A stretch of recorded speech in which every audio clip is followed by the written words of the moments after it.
Well, good afternoon, everybody in Wilmington, all our good friends in the port city.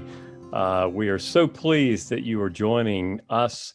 My name is Bob Phillips, and I'm with Common Cause North Carolina.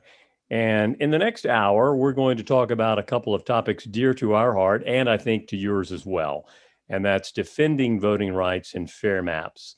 We look forward to having then a conversation with Wilmington's own Representative Deb Butler. Will answer some questions, and there'll be a couple of folks many of you know that we'll put a little bit of a spotlight on, people who are kind to us at Common Cause. And before we leave, of course, I'll be sure to let you all know what you can do to help us. But before we get started, what I wanted to do is bring up one of my colleagues, have a little bit of a conversation as folks are coming on. And that's one of the people I get to work with, Michael Spencer. And Michael, I think you're on screen here with us. Michael, tell folks what you do with Common Cause North Carolina. Hi, everyone. Thank you so much for attending tonight's event. My name is Michael Spencer, and I have the privilege of serving as the College Outreach Program Manager. So I get to run our amazing HBCU Student Action Alliance with my fellow organizers, Trey Gibson and Love Caesar, and we have representation on all 10 HBCUs in North Carolina's state. So thank you for coming, and I'm happy to see you all tonight.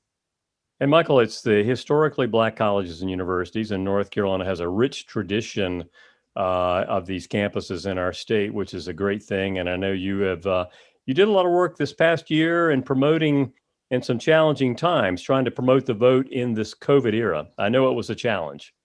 It really was. But I will say the students that we work with are amazing and really just jumped in full speed ahead and did fantastic work hosting virtual programs, calling hundreds of thousands of people in North Carolina, and just doing all they can to get out the vote. So there were challenges, but we also had a lot of good success as well. Michael, at 5:02, and I'm promising people we will be done at 6 o'clock. So I'm going to ask you one other question. I know you came to North Carolina by way of, you're from Virginia. You came to North Carolina by way of Elon, which is your alma mater. And remind me, when we came to the port city about a year ago, and I know you were cutting up a rug, as we like to say, with Chubby Checker when we were celebrating our 50th anniversary at the Blockade Runner. Was that your first time to Wilmington? It was actually, and I'm kind of surprised that I've been a North Carolinian since 2011 and I had never been before. Beautiful city. So hope to get to go back once all of this COVID ends. Absolutely. I love the Wilmington, the port city from Raleigh. Lock it down and you can get there in 2 hours, and we'll find an excuse to get back down there, I'm sure. That sounds good to me. Thank you for all you do for Common Cause North Carolina. Thanks for being at the top of our program for this conversation. And I guess what we'll do, folks, is transition into what we plan on talking about in the next hour. So, Michael, thanks so much. One thing I forgot to say is at the bottom of your screens, there's the chat. You can tell everybody where you are, who you are, and maybe what might be interesting is if you came from someplace else besides Wilmington, or if you grew up in Wilmington. I'd be curious to know. So you could use the chat for that or say anything. There's also a Q&A. You can ask questions anytime during the program, and we'll actually be trying to answer them in real time as much as we can.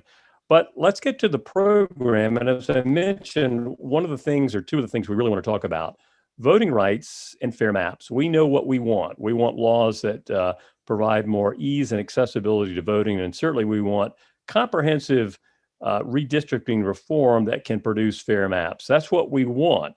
Now, what we might actually be able to achieve this session is far from something different, unfortunately. But we do want to, in the next hour, talk about the path to how we ultimately get to where we want to have, and that is, again, great voting laws and fair maps. And as I mentioned earlier, Representative Deb Butler will join us, and then we'll take questions and answers and such. So let's start the conversation with, of course, you can't have one of these without a PowerPoint. And so let's take a look at that picture. That is the North Carolina General Assembly as they arrived in Raleigh in January for what we call the long session. The main task that they have this long session is to write a state budget, but along the way, the lawmakers consider a host of issues, including democracy reform. And there's a few state senators huddled around a screen there. And voting rights and redistricting will be issues, among others, that they will take up. So let's start with voting. Last November was a record election year in North Carolina with a 75% turnout and with, by and large, no major problems. So seems like we should all celebrate and look to make voting laws even better to promote participation. But if we are going to do that, first, we want to defend what we have.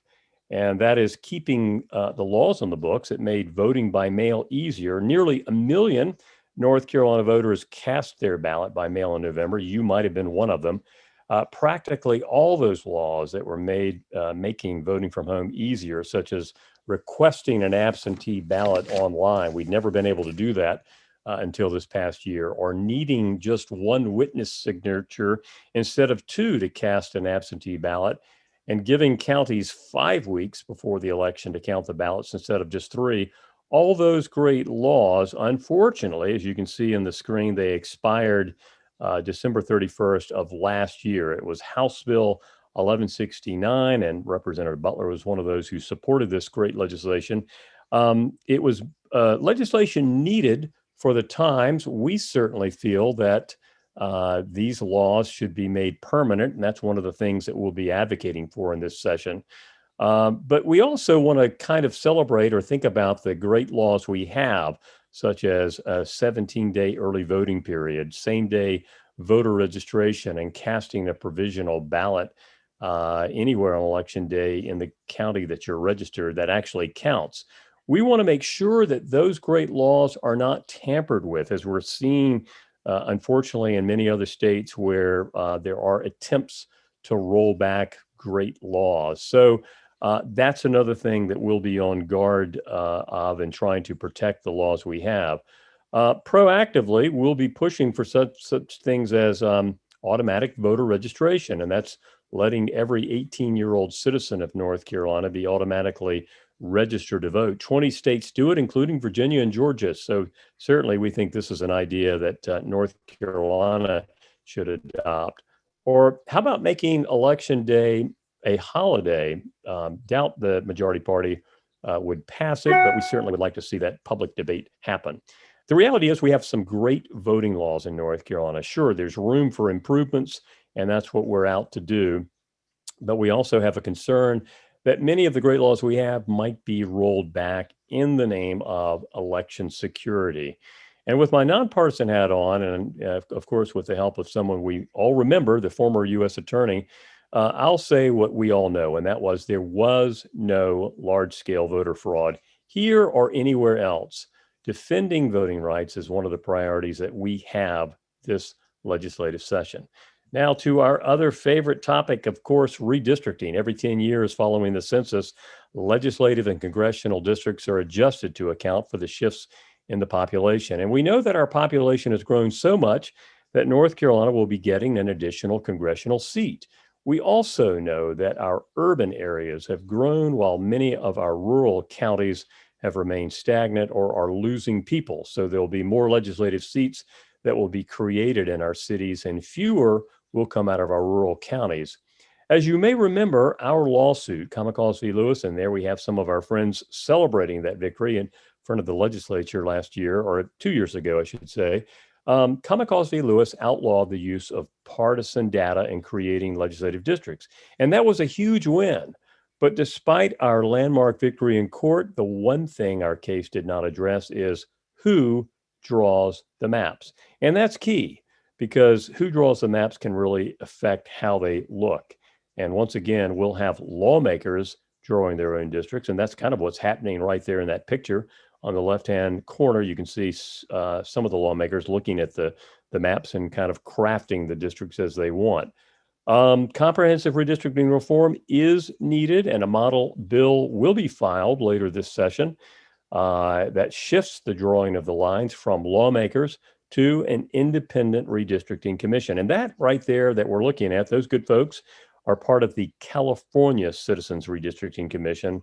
California has been drawing their maps, letting citizens, a citizens commission, do it rather than lawmakers for the, started 10 years ago, and they'll be doing it again in this coming year as well.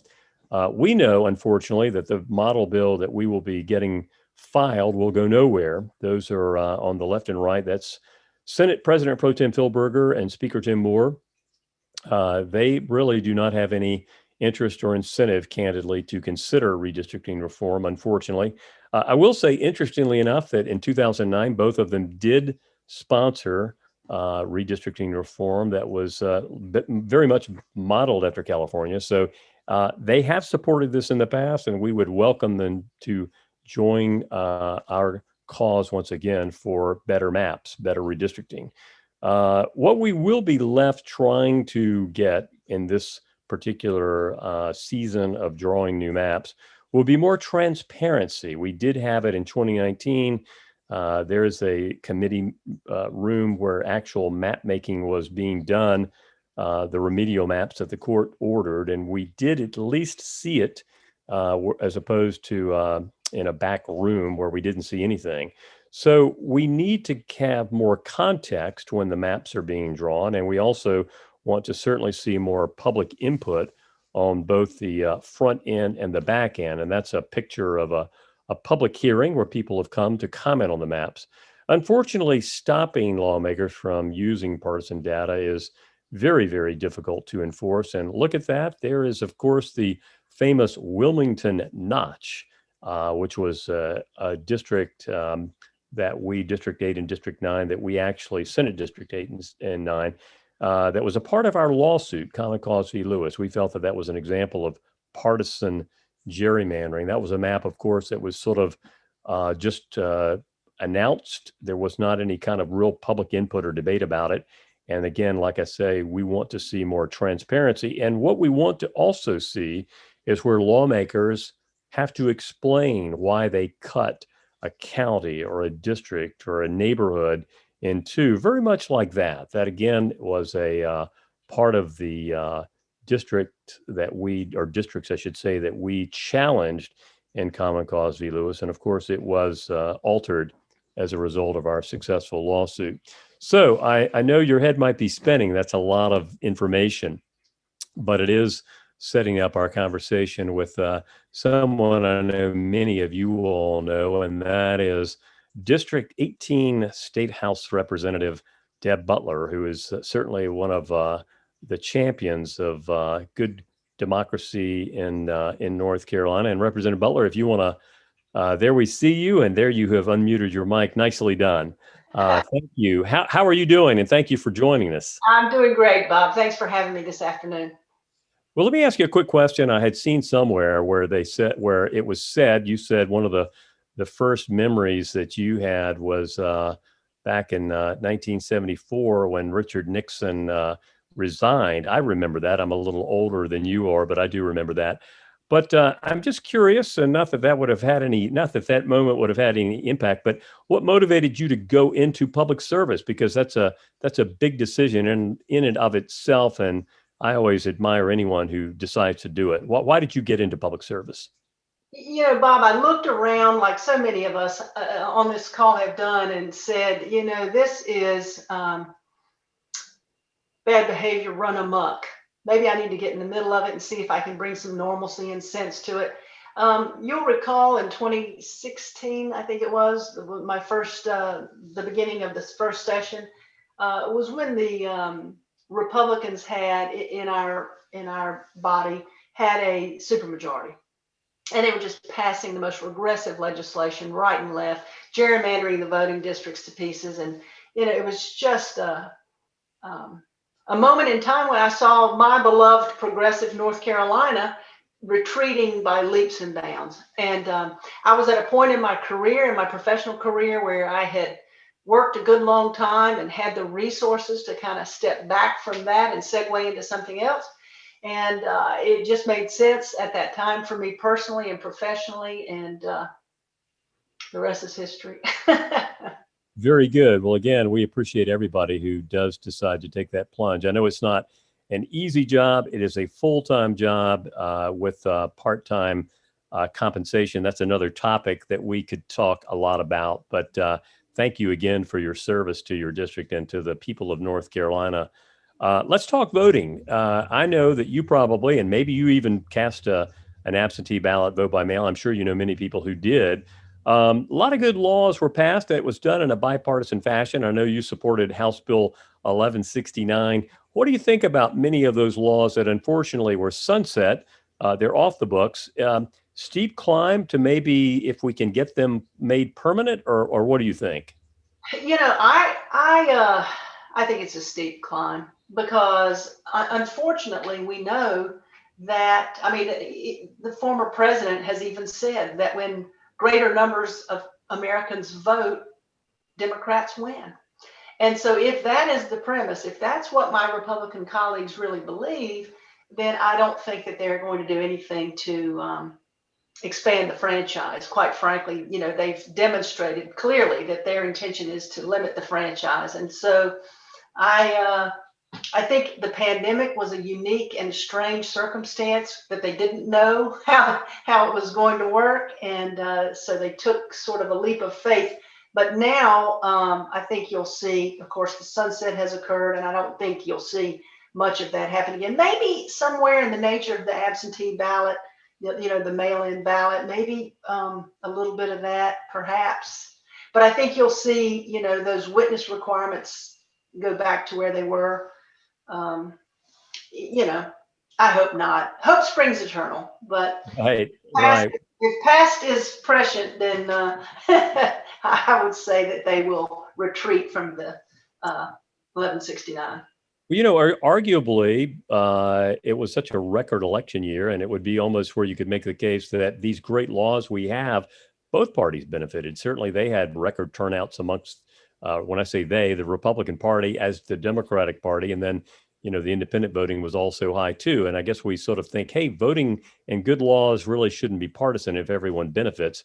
But let's talk too about many of the laws that I think have made North Carolina a much better state with regards to increasing participation.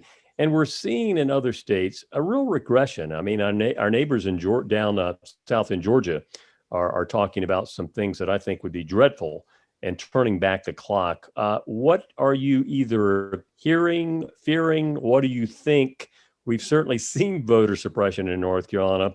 What's going to happen this session? I have asked the question of some of my colleagues. I was on the redistricting committee the last biennium, and I fear I learned an awful lot about it and got booted off the committee. Oh, wow. Yeah, and so I very much wanted to participate in the redistricting committee again, but got my committee assignments, and I'm not on it. But we do have a committee on elections. I'm not on that either. But I spoke to some of my colleagues, and they feel like maybe it's going to be kind of status quo and kind of quiet. They don't seem to think that there will be any big, sneaky, scary, regressive bills coming forward. But again, I wish I could believe that. But again, I just have seen too much, and I've heard former Representative Lewis speak too often in court to think that that's true. But fingers crossed that we'll focus on other things. We've got COVID relief to deal with. We've got Department of Transportation who needs alternative funding sources. We've got a lot of other very big demanding issues that hopefully are going to distract them away from doing anything regressive with respect to voting rights. Right. And some of those issues you referenced are ones that you all can actually work together on, and you have. One thing I do want to though remind, and I guess you can correct me, these election laws, anything that might be an attempt to roll back or regress, those are laws the governor can veto, and there are no more supermajorities. So your party can sustain a veto, and I guess as a whip, you think about those kind of things, I guess. I do. All day, every day. I do a lot of counting and talking to my colleagues and wresting from them their opinions about certain bills. But Yes, we do have Governor Cooper, in my opinion, thank goodness, because he has demonstrated that he cares about voting rights. And he is got a veto pen that does work now. We have been successful in sustaining each and every veto that he's put forward since he's been governor.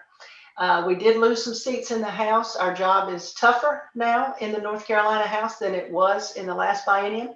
But by the same, in the same breath, I'll say that the Senate picked up a Democrat, which makes their ability to sustain a veto better. So, we still can do the good work that we need to do to support our governor. It's just a little tougher. My job is a little tougher than it was, but that's okay. We'll do what we need to do. Well, I thought House Bill 1169, and it was under extraordinary circumstances with COVID, was one of those very heartening examples where we saw folks across the aisle work together and some good laws were passed. Certainly not everything that everybody wanted was achieved, and there were some things in that bill that were certainly not the best, even in our view as well. But on balance, it did a lot of good things, and you would like to think maybe, particularly with voting, maybe again, some good old cooperation, bipartisanship might be possible. Maybe that's a little bit of my naivete, but I know you talk to everybody, and certainly even the folks who you have disagreements with, and yet you try to find that common ground where you can. Now, where we have had some struggles, of course, and in this particular year when the map making has to be done, is redistricting. I am not so naive. Yes, I am naive on many things, but I'm not so naive to think that real redistricting reform will be considered. We know that won't happen. But do you think we can improve some of the process to where maybe we get a little more transparency and we get a lot more public input on the front end and the back end? I think it's important, Bob, as you noted at the top of the program, that by virtue of litigation, we were able to have more transparency. The public was able to see the maps being drawn, was able to see what I think was inappropriate behavior with legislators in there moving the lines and jockeying around. I took 3 steps out of the room when that was going on, because that's exactly what we want to try to avoid. I have no business drawing the maps. Legislators have no business drawing the maps. People will say, well, the legislators weren't using partisan or racial data. Now, I can tell you exactly where people live in my district. I don't need to look at a map. I live there. For years, I've lived there. So to say that they're not using partisan or racial data in an improper way is ludicrous. They know it like the back of their hand. So, and the other thing that I'd like to highlight is that even though the public could see what was happening, they couldn't hear it. And so it was really not terribly helpful, I don't think. It was better than being in a closed door, behind a closed door, but it still was not as transparent as it should have and could have been. So one of the things that I think we need to highlight, and it's probably just fodder for future litigation, Bob, unfortunately, is to say transparency is one thing, but if it's not truly meaningful, if you can't hear what's being said, if you can't hear the rationale for why a line was moved here to here and did not keep a county whole, or put disparate communities together, or leapt across the Cape Fear River unnecessarily. I mean, if you can't hear the justification for why certain things are done, you see it, but you're still left not truly understanding it. And then if you can't understand it, you can't express an opinion contrary. So there's room to improve there, very much so, I think. Absolutely, what you said is correct. And we do have to figure out a way to get that context and understanding in real time. I mean, my goodness, I'm supposed to be, you'd think that I would know exactly, but I couldn't always follow and understand. There was just too much. And I think the ideas you have, and I'm hopeful that maybe what you're saying will be things that even the majority party would like to try to improve. Again, I'll say, it's in everyone's interest. I would hope that they might want to do that. But who knows? Maybe that's a bit of my naivete. I don't know. I realize the power of the pen is the power of the pen, and we've got to always understand. I mean, once upon a time, the majority party was the champion of redistricting reform, and the Democrats were not. It flipped, but if we can ever get everybody on the same page, that would be such a lovely thing. I thought our opportunity was at hand. I really did, because, you know, when you're faced with the 10-year window and you're coming to the end of it and you don't know whether you're going to remain in the majority or not, you have a motivation to maybe be a little more flexible than you would otherwise have been.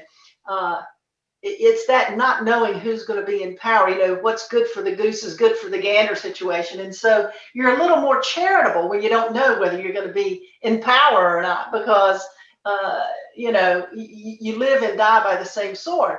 But unfortunately, you know, they kind of just, well, again, I'll say this. The former president came to North Carolina 10 times for a reason. And North Carolina took one for the team, in my opinion. And I know that you are a nonpartisan, but I am a partisan. And that's why Georgia's blue, is because North Carolina took the heat. I really believe that. But we did some good things. We've got Governor Cooper. We've got Attorney General Josh Stein. We have President Biden. And by my estimation, as a Democrat, and I know you're not, it's a good thing. Well, you know, you mentioned part of that being the uncertainty that we had coming into or moving into the election cycle, which I thought, just like you did, I thought that might be our opportunity to actually move some things, but not yet, not this time. I don't know if I'll be able to be doing this at 2031, but who knows? We'll still be trying to see what we can fight for now. But let me ask you, what are some of your other I mean, I know you work on so many things for the good people of your district in the Port City and New Hanover County, other things you're going to be working on this session? Well, the thing that has got I won't say my sole focus, but a tremendous amount of my focus right now is that I'm working on legislation. You know, everyone who's listening to our conversation understands about perfluorinated compounds in the Cape Fear River. And this, of course, has been an issue for years at this point. But at some point, when the consent order was crafted, negotiated between the Department of Environmental Quality and the plaintiffs in the litigation, as well as Chemours, private well owners in and around the facility at the Fayetteville Works project campus up there were able to receive substitute water sources. So they were able to get reverse osmosis systems at Chemours' expense to remove the contaminants from their private drinking wells. So I got to thinking about that, and I realized that's wonderful for them, but what about the rest of us who pay water bills to the Cape Fear Public Utility Authority? You know, they are spending $50 million right now implementing a granulated carbon system that the ratepayers, us in Wilmington, are going to have to pay. That's not right. So I'm working on legislation, and I don't know whether some of my Republican colleagues will have an appetite for it. They should, because many of them serve people who are getting their drinking water, you know, from the Cape Fear River, just as Cape Fear Public Utility Authority is. But my legislation that I'm getting into final shape would require those discharge entities who have contaminated our water to pay for the technology to get it out. It would pay for the technology, it would pay for the maintenance, and it would pay, you know, do a number of other things. But I don't think the ratepayers who are getting their water from a public water service, public water supply, should be treated differently, because they're going to pay the bill as ratepayers. And that might not seem exciting to a lot of people, but it's exciting to me. I hope I can get some buy-in on a bipartisan basis. We'll see. So that's one thing that I've really been focused on. It's far more complex than you might imagine, and I've run it up the flagpole with any number of advocates and draftsmen and that sort of thing. So that's one thing. And also, I'm very concerned. You know, just recently, in fact, in the last couple of days, we've seen a draft of a bill come out of the Senate that would, let me see how to best express this. Any municipality or county, I think included also, that would reduce their police budget by more than 1%. Remember the whole defund the police political dialogue? Any municipality or county that would reduce their police budget by more than 1% would not get any money for transportation. The state would withhold their money for transportation. Now, this is just ridiculous. You know, how is it that people in Raleigh who talk about small government all the time want to control what happens in Asheville, in Wilmington, in Charlotte, in High Point, Greensboro, any of these places?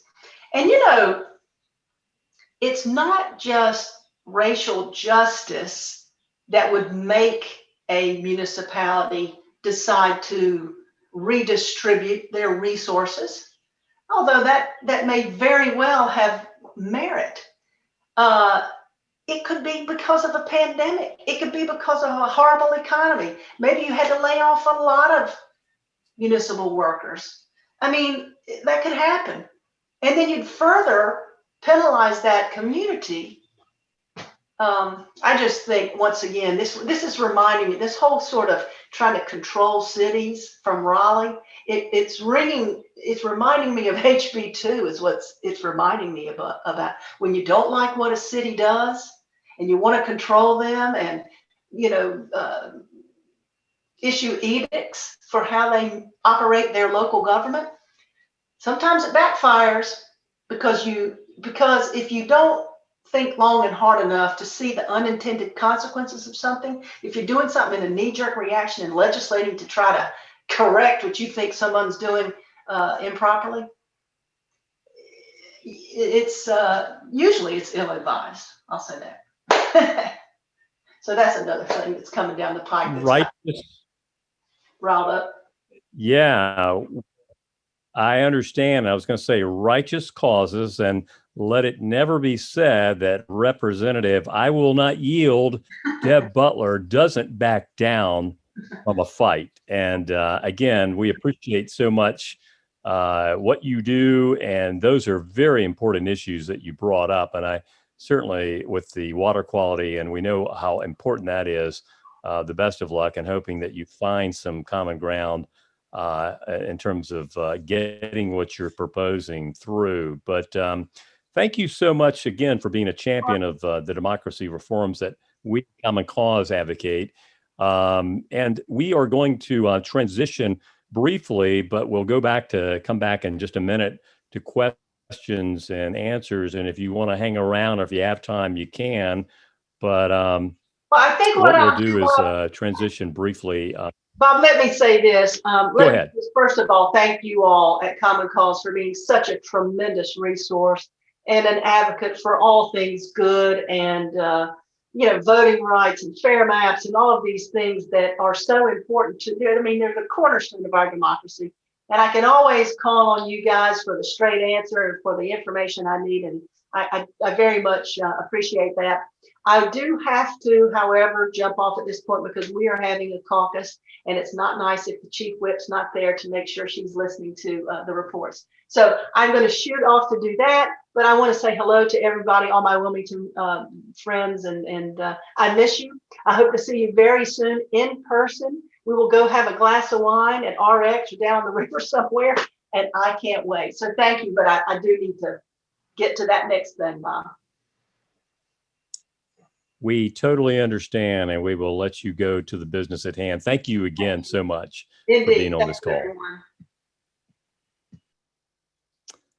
All right. Well, thanks again to our friend, Representative Deb Butler. And I'm going to bring up in short order now another friend of ours from Wilmington area, New Hanover County, Figure 8 Island, I think to be exact, and that is Steve Coggins. And Steve, I've seen your name. You can turn your camera on and unmute your mic. But Steve is a friend to Common Cause, and we share, Steve, some mutual interests, including our love for Carolina basketball, which we can, it's a little bit better season, I guess, this year for the Tar Heels. But I want to first thank you for your friendship to Common Cause and everything you do. I know the kind of work you do and how you and Louise, your wife, are really so committed to the community and helping people. And, we're so grateful to have your support. And I guess my question would be, with what we are up to, and you know what we do, why have you been a supporter of ours, of Common Cause North Carolina? Golly, what a great question, Bob. In the end, why you support any nonprofit comes down to whether or not its values align with yourself.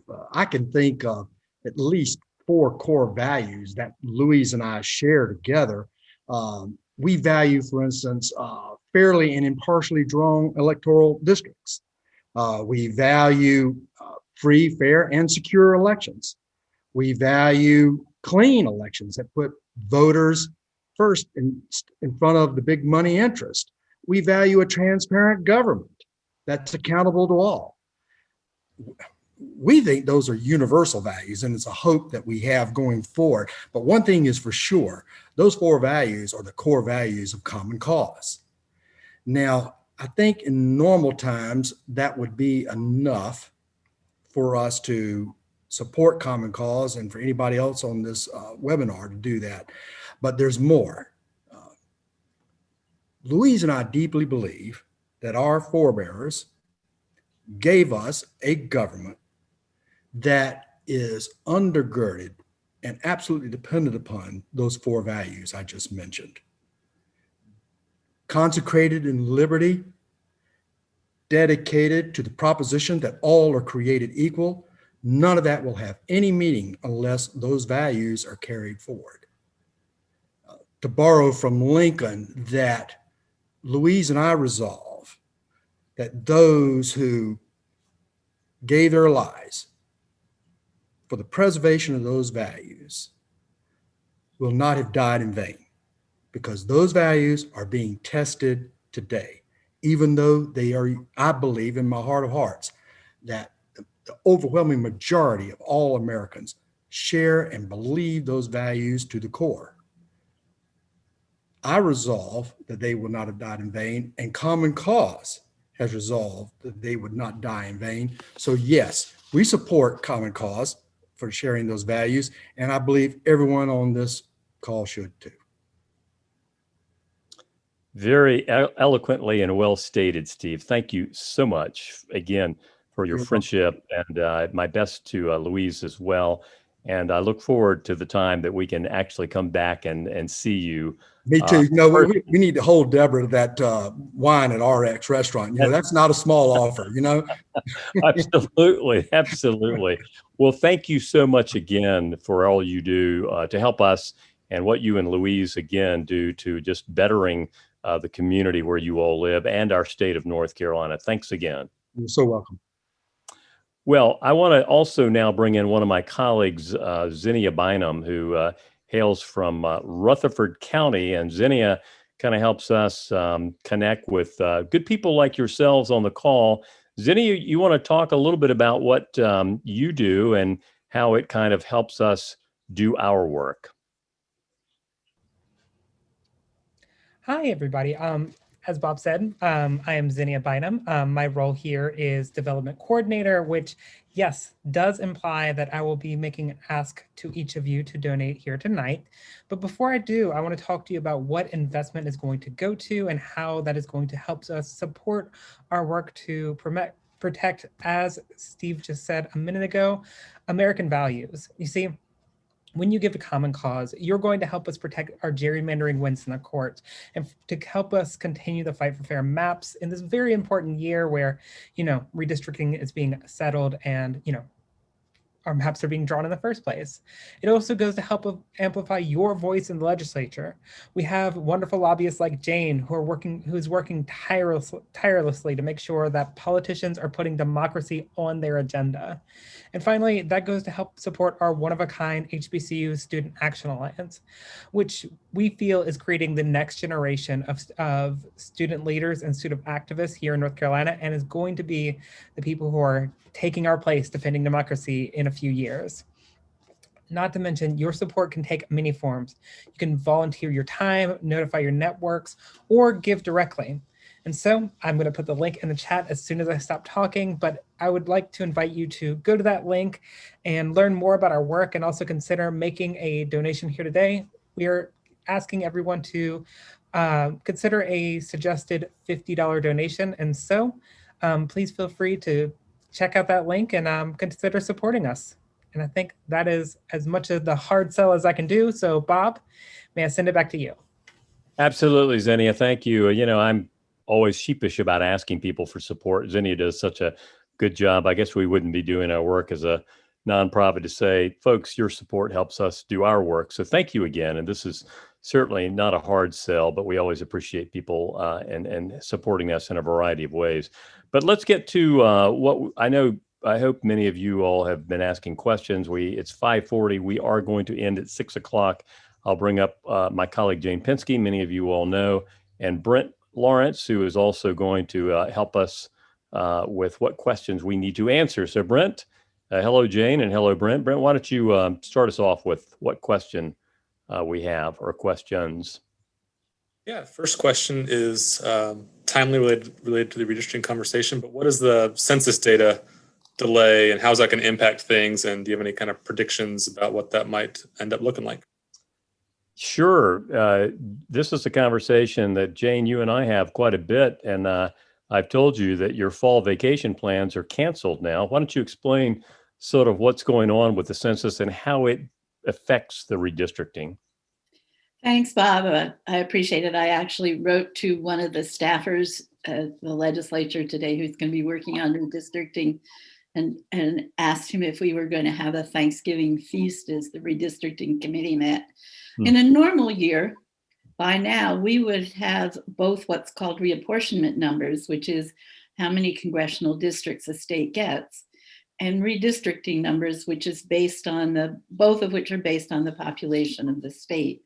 The numbers for redistricting are broken down by very small census blocks, and that's how we do maps. Now, as I said, normally by February 15th, we'd have the data, we'd be studying it, and the legislature would be getting ready to begin drawing maps or getting somebody else to draw maps. This year, that data is not going to make it to North Carolina until September. So that is a good 5 to 7 months later than we should have expected it, which means we're going to be drawing maps sometime in September, October, maybe November, which makes it very hard for people who want to run for the legislature who think that they're going to need to start filing December 6th. And it makes it hard for municipalities who have elections this fall and who may need to draw maps. So it looks like elections are going to be delayed, the maps are going to be delayed, and instead of a March primary, we're going to have a May primary. And I think the time crunch is going to once again make this, I'll just use the word cranky, time in the General Assembly. They're going to want to get it done fast, and they're going to be under a lot of pressure. Indeed, and we want to make sure that redistricting process particularly is not shortchanged. Great question. Brent, what do we have next? Speaking of not shortchanging it, what can people across the state here in Wilmington do to make sure that the maps drawn this year are fair, or we have a better redistricting process than we've seen in the past? Wow, that is a wonderful question. It's kind of like what, Jane, we like to say is a softball. They're teamed up. So go ahead, Jane. This I know is one of your favorites to answer. This is one of my favorites, and I usually get to quote the person who taught me how to lobby. And one of the things she always said was, showing up counts and nagging works. So what we're going to be asking all of you to do is show up. That doesn't mean you have to come to the General Assembly, but it does mean you should find out about redistricting, ask us questions via email or call us, and be prepared to tell your legislators exactly what you want. And by that, we mean not say, oh, we want fair maps, but say, you can't draw the line right down the middle of Wilmington. Here's my neighborhood. Here's where the line should be. Be prepared to be precise so that they can understand how you define community and where you think the map line should be. And that we're going to also have to demand that the legislature hold lots of public hearings. Absolutely. Good question. Brent, what's the next one? What are the prospects for democracy reform issues at the national level? Good question. We know that For the People, H.R. 1 has been proposed in Congress, and the House, from our National Common Cause lobbyists, we understand the U.S. House may take it up and pass it early next month. Unfortunately, because the Senate has this 60-vote rule, the filibuster rule, that they will not likely pass it. In fact, not likely, they will not pass it is the expectation.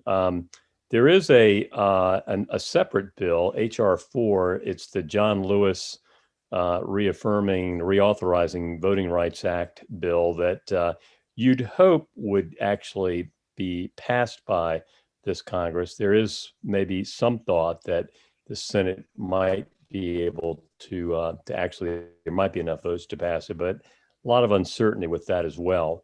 H.R. 1, the For the People Act, Jane, has a lot of good things in it, including what we all want, and that is redistricting reform. And yet we know that it probably is not going to actually go anywhere. That's true. It's something that we just all have to keep reaching for. But Jane, to your point from the last question, you would recommend folks contact the two senators that represent North Carolina. I would, and I would recommend that they contact their member of Congress. I will be very honest and say that I like to remind people that it's our tax money that pays the salaries of our senators, congresspeople, legislators, mayors, city council people, and that to be a good citizen, we've got to tell them what we think they should do. Absolutely. Brent, it's 5:46. We have time for a couple of more questions, I believe. What's next? So far, this might be the last one, but you touched on this maybe a little in the intro, but you mentioned gerrymandering and what does the solution look like here in North Carolina if we were able to actually get legislation passed to end gerrymandering?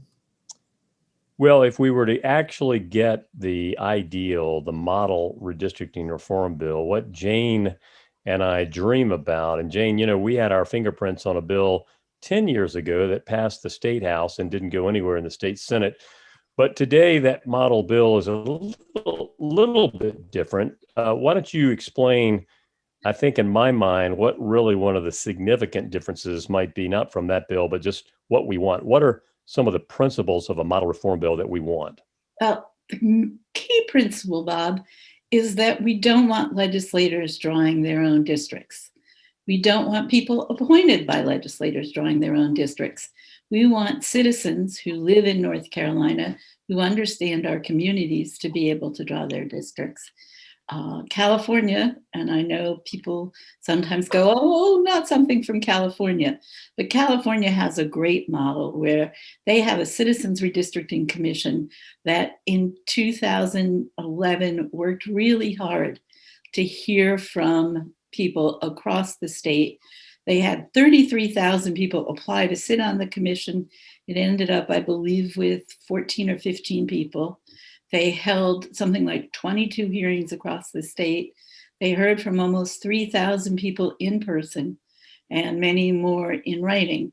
And one of my favorite stories from that commission is that there's a member of Congress who likes to talk a lot.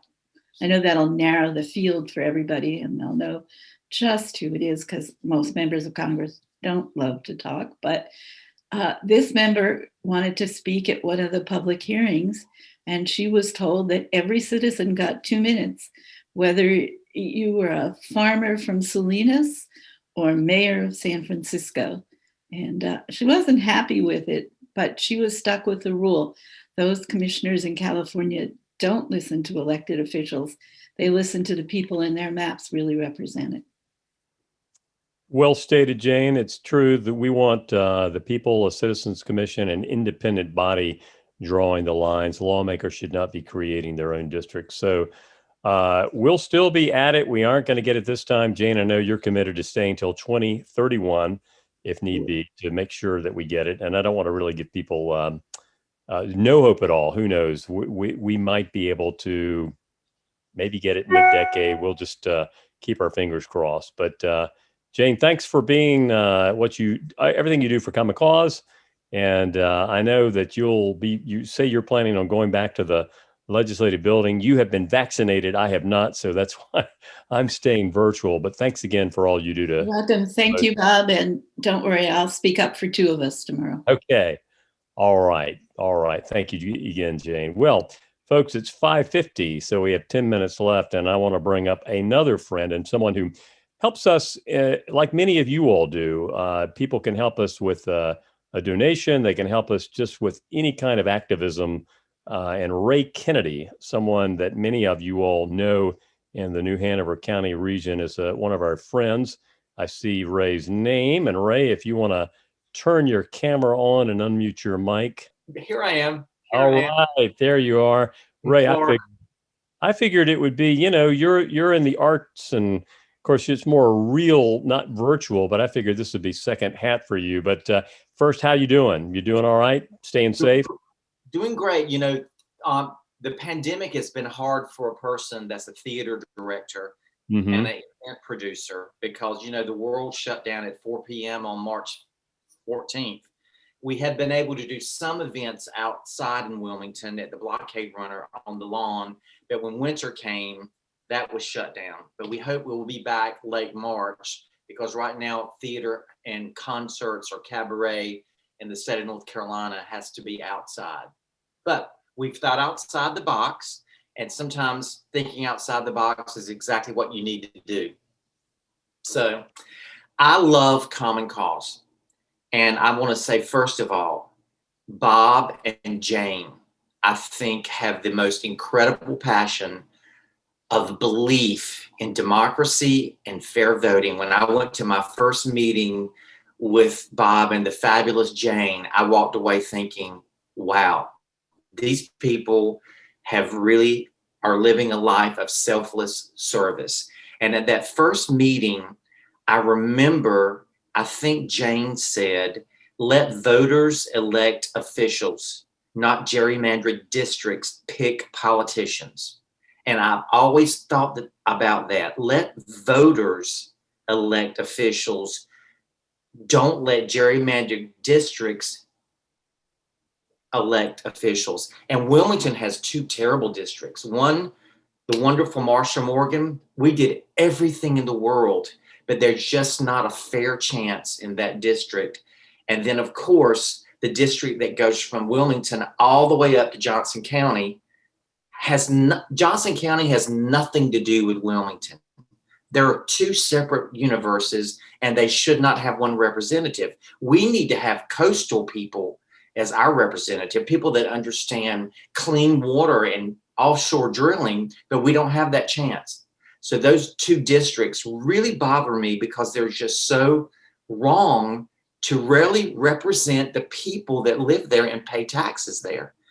And I'm so upset today, because I read today that the Georgia Republican Party now wants to stop voting on Sunday. So African-American churches that have this whole program called Souls to the Polls, all of a sudden you can do early voting Monday through Saturday, but you can't do Sunday. And we all know what that is about. It's repressing the African-American vote in Georgia. And how in 2021 could people get away with that? I mean, it's not law yet, but people are worried to death. So I just want voters. I care who wins a poll. I care who wins an election. I just want it to be fair. I want Wilmington to have a district that deals with coastal things and not hog farmers in Johnson County. It just makes no sense. We need to be coastal. We have needs that inland counties don't have. And right now, it's terribly drawn, and it's just heartbreaking to think that it might even be drawn worse. But our safety blanket is Common Cause. Because I remember the night we were at that event in Raleigh and the Supreme Court ruled against us. And that wonderful lawyer stood up and said, don't despair. They have sent it back to the state courts. There is a glimmer of hope in Robert's brief. We won and thought he was so right. So we just got to keep fighting. And, you know, we can't fight without Common Cause. I mean, you guys are on the front line, and you and Jane and your incredible staff. I mean, you are my heroes. So thank you for everything you do. Ray, thank you. I mean, you've lent your many talents and incredible talents to us, and we appreciate that. I would just say, save that passion. We're going to need it for the fights ahead, including the public hearings that'll be about redistricting, or the new maps, I should say. So save that passion. But Ray, thank you so much. Stay safe, my friend. We'll be, I'm sure, hopefully in better times ahead, being able to see each other and work together for the good fights to improve our democracy. Thanks again for your support of Common Cause. And I told you on the phone the other day, the one good thing that's happened in this pandemic is when you have nothing but time on your hands. I wrote a play that I told you about. Oh, that's right. You're going to be at opening night when we can. Oh, I can't wait. Thank you. Can't wait. Thanks again, Ray. You take care. All right, folks, 4 minutes, and I'm going to bring up another one of our friends of Common Cause who serves on our state board, and that is Mim Williams. If she is on the line here, I want to get her up, and we'll then close it out. Hey there, Mim. How are you? I'm good. I'm good. Sorry about that. And with Ray, that's such a tough act to follow. Pun intended. There, such passion. Yeah, which I share. So I'll just speak briefly. I've been on the board of Common Cause now for about 3 years. And actually, interestingly enough, before I was a full-time board member, when I was in graduate school, I did a pro bono consulting project for Common Cause, which was actually my first exposure to the great work that they do. Not only was I kind of a passionate student, but I just thought it was so amazing that they were getting us to do work on how we get non-college bound youth to vote. And to this day, they really work to make everyone part of our democracy and part of our state. So another reason I decided to get involved as a full-time board member was after undergraduate school. I worked on Capitol Hill in DC for a North Carolina representative. He lost in the 2010 midterm elections because he was in a very competitive district. For me personally, that was a really challenging time. We lost by less than 1,000 votes, but the will of the people was heard. After that, with that redistricting, that district is now a very R-leaning district. It doesn't matter if it's an R-leaning or D-leaning district, but it is not a competitive district is the point. So that representative isn't really held accountable to the will of the people. And so that was one of the reasons. Obviously, gerrymandering is very personal to me, almost on the flip side, but how I know how important it is. And I know that it really takes kind of guts for our representatives to do what's right and in the best interest of their people. And if not, there's repercussions. So I'm really passionate about Common Cause and the work that they do to fight for gerrymandering. And it's never ending. So I think, as Ray said, the passion that you see in the team is just so important, because it's not going to be won overnight, but slowly but surely we're making great strides and great steps towards helping our state be kind of accountable to the people. And then the last thing I'll mention that I'm really passionate about is the work that we do with our historically Black college and universities, helping to engage a new generation of civic leaders. I think that work is really important, and I think it's also pretty unique. So I'm super excited to be here to talk with you guys. I'm also really glad that I get to be a part of the board. So thanks for having me on this session and on the board. Very nice job. You did a wonderful job following Ray, and thank you so much for your service on the board. And I know you're a very busy person, 2 young children, right? How are they doing? And how are you doing? How are you handling all this? Oh my goodness, it is wild. I'm actually kind of hiding upstairs in my bedroom because I have a 2-year-old and a 1-year-old.